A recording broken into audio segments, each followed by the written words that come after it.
Welcome to world info. अगर आज की दुनिया में हथियारों की बात की जाए तो शायद ही कोई हथियार इस कदर मकबूलियत रखता होगा जितनी कि AK-47 राइफल मशहूर और मकबूल है। ये एक ऐसा हथियार है जो दुनिया भर में सबसे ज़्यादा इस्तेमाल किया जाता है। अगर आज की बात की जाए तो दुनिया भर में 106 से ज़्यादा ममालिक की अफवाज इसी राइफ़ल का इस्तेमाल करती हैं। दोस्तों, दूसरी जंग अज़ीम के बाद सबसे ज़्यादा अमवात मैदान जंग में इसी राइफ़ल की वजह से हुई हैं। एक राइफ़ल जो इस कदर मारूफ है, शायद ही लोग इसकी इजाद से मुतल्लक जानते हैं कि कैसे एक स्विस टैंक सार्जेंट ने बगैर किसी बाकायदा तालीम के आज की दुनिया में सबसे ज़्यादा इस्तेमाल होने वाली राइफ़ल यानी AK-47 बनाई थी। दोस्तों, दूसरी जंग अज़ीम यानी वर्ल्ड वार 2 का अख्ताम हो चुका था।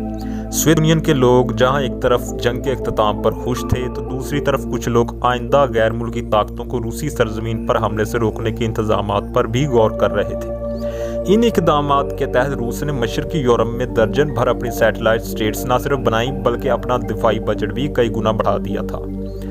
दूसरी जंग अज़ीम के दौरान रूस समेत कई दीगर ममालिक ने उस वक्त ज़ेर इस्तेमाल बुलेट राइफल्स में पाई जाने वाली कमियों को शिद्दत से महसूस किया था। अगरचे आमूसी नागंट नामी रूसी बुलेट राइफल निशाना लगाने में तो ठीक थी, मगर इन राइफलों से फायर करने की शरह यानी फायर रेट इंतहाई कम था। दोस्तों, रूसी माहिरीन काफ़ी अरसा से एक ऐसा हथियार बनाने की कोशिश में थे जो फायर रेट में तो मशीन गन के बराबर हो, लेकिन उसकी निशाना लगाने की सलाहियत भी बुलेट राइफल के जितनी हो। लेकिन कहने में ये जितना आसान था, करने में उतना ही मुश्किल दिखाई देता था। लेकिन फिर मिखाइल के डिज़ाइन यानी प्रोटोटाइप ने सब कुछ ही बदल के रख दिया। दोस्तों, मिखाइल, जिसका पूरा नाम मिखाइल क्लाशनकोव था, ने अपने शुरू के साल साइबेरिया की जमा देने वाली सर्दी में गुजारे थे और गालिबन यही वो जगह थी जहां उसने सख्त मौसम में मुख्तलिफ आलात को इस्तेमाल यानी ऑपरेट करने का हुनर भी सीखा था, जो आइंदा उसके काम आया। दोस्तों, मिखाइल ने एक बेहतर ज़िंदगी और काम की तलाश में 500 मील दूर का सफ़र किया, जहां उसे एक ट्रैक्टर फैक्ट्री में काम मिल गया और फिर उसके गैर मामूली हुनर को देखते हुए इसे सुर्ख फौज यानी रेड आर्मी के हथियारों की देखभाल के काम पर रख लिया गया। लेकिन 1938 यानी 1938 में यहाँ से इसका तबादला टैंक कोर में कर दिया गया। दोस्तों, मिखाइल अभी भी टैंक कोर में ही अपने फ़राइज़ सरअंजाम दे रहा था कि जर्मनी और रूस के माबैन जंग छिड़ गई। ये भी महाज़े जंग पर गया, मगर जल्द ही ज़ख्मी होकर हस्पताल पहुँच गया। सन 1941 में जब ये ज़ेरे इलाज था तो इसने अपने दीगर साथी सिपाहियों से बुलेट राइफ़ल की कमियों के बारे में सुना। इसके दिल में ख्याल आया कि क्यों ना एक बेहतर राइफ़ल अपनी फ़ौज के लिए तैयार की जाए। चनाचा सेहतयाब होते ही इसने एक ऑटोमेटिक हथियार की तैयारी पर काम शुरू कर दिया और जल्द ही एक डिज़ाइन तैयार करके हुकाम के सामने पेश भी कर दिया, जिसे फ़ौरन ही हुकाम बाला ने मुस्तरद कर दिया।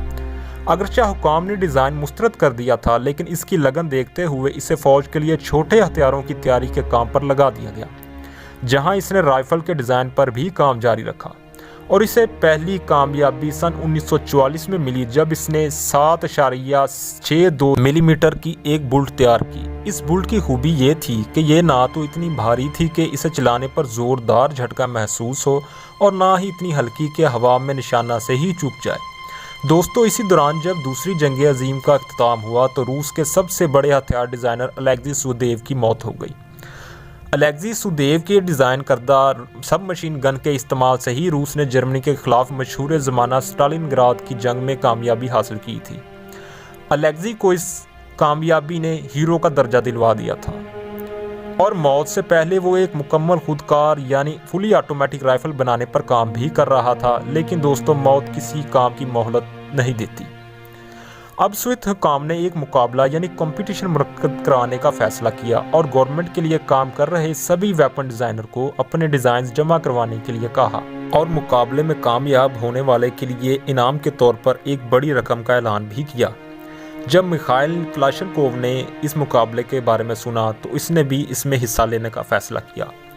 आमतौर पर ख्याल किया जाता है कि ये काम उसने अकेले में किया, मगर ऐसे हरगिज़ नहीं था, बल्कि 15 से ज़्यादा लोगों पर मुश्तमिल एक पूरी टीम इस मंसूबे पर उसके साथ काम कर रही थी। दोस्तों, चूँकि काफ़ी ज़्यादा उम्मीदवार यानी पार्टिसिपेंट्स ने इस मुकाबले में हिस्सा लिया, इसलिए इसे मुख्तलिफ मराहल यानी फेसेस में मुनक्किद किया गया और जूँ उम्मीदवारों के पेश करदा हथियारों को मुख्तलिफ ट्रायल्स से गुजारा गया तो उम्मीदवारों की तादाद कम होती चली गई। یہ مقابلہ خفیہ طور پر منعقد کیا گیا تھا اور ججز یہ نہیں جانتے تھے کہ انڈر ٹرائل ہتھیار کس کے ڈیزائن کرتا ہے۔ اس طرح اس بات کو یقینی بنایا گیا کہ ہر ہتھیار بغیر کسی رعایت کے سخت چیکنگ سے گزرے تاکہ فائنل پروڈکٹ اعلیٰ معیار کی ہو۔ مقابلہ کے دوران ایک خاصیت جس کی وجہ سے کلاشنکوف کو دیگر ڈیزائنز پر فوقیت حاصل تھی وہ یہ تھی کہ یہ ہر طرح کے موسم اور حالات میں بلٹس فائر کرنا جاری رکھتی تھی، پھر چاہے اس میں مٹی، ریت، برف یا پانی یا کچھ بھی داخل ہو۔ دوستو 1947 تک مقابلہ میں محض 3 ہی امیدواروں کے ہتھیار باقی بچے تھے، لیکن معائنہ کار گروپ یعنی انسپیکشن کمیشن نے ان میں بھی نقائص کی نشاندہی کی تھی اور کلاشنکوف کو یہ بتایا گیا تھا کہ اس کے ڈیزائن کردہ رائفل بہت ہی بھاری ہے۔ دوستو کلاشنکوف نے اس اعتراض کو دور کرنے کے لیے اپنے ڈیزائن میں 2 تبدیلیاں کی۔ ایک تو رائفل کی بیرل کو چھوٹا کر دیا اور دوسری سب سے اہم تبدیلی یہ کی کہ اس نے کیریئر اور گیس چیمبر کو ایک ہی یونٹ میں اکٹھا کر دیا۔ اس سے فائدہ یہ ہوا کہ ایک تو وزن کم ہو گیا اور پرزے کم ہو جانے کی وجہ سے اب اس کی تیاری، صفائی اور مرمت نسبتاً پہلے سے کافی آسان ہو گئی تھی۔ کلاشنکوف اور اس کی ٹیم نے اب اس رائفل کے مقابلہ میں حصہ لینے کی غرض سے 3 ماڈل تیار کیے۔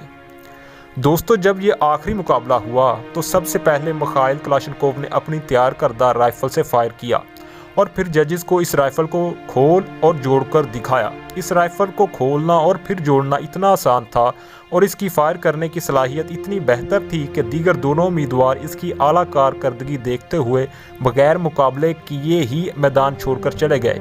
یوں میخائیل کلاشنکوف کی تیار کردہ رائفل دنیا کی پہلی خودکار یعنی فلی آٹومیٹک رائفل کے طور پر سامنے آئی۔ دوستو اگلے ہی سال یعنی سن 1948 میں سرکاری طور پر AK-47 کی سویت آرمی کے لیے بڑے پیمانے پر تیاری شروع کر دی گئی۔ دوستو اگر نام کی بات کی جائے تو رائفل کو AK-47 کا نام دیا گیا، جس میں A آٹومیٹک، K کلاشنکوف اور 47 اس کی ایجاد کے سال کی نمائندگی کرتا ہے۔ یوں مکمل اس کا نام AK-47 بنا۔ لیکن دوستو روس کی تیار کردہ یہ اتنی اہم رائفل کیسے دیگر ممالک تک پہنچی اور کس طرح پیداوار اور استعمال کے لحاظ سے یہ دنیا کی سب سے بڑی رائفل بن گئی، آئندہ کے پارٹ میں اس پہ بات کریں گے۔ امید کرتے ہیں آپ کو ہماری یہ کاوش پسند آئی ہوگی۔ اگر پسند آئے تو اس کو لائک اینڈ شیئر کریں اور کمنٹ کرنا بھی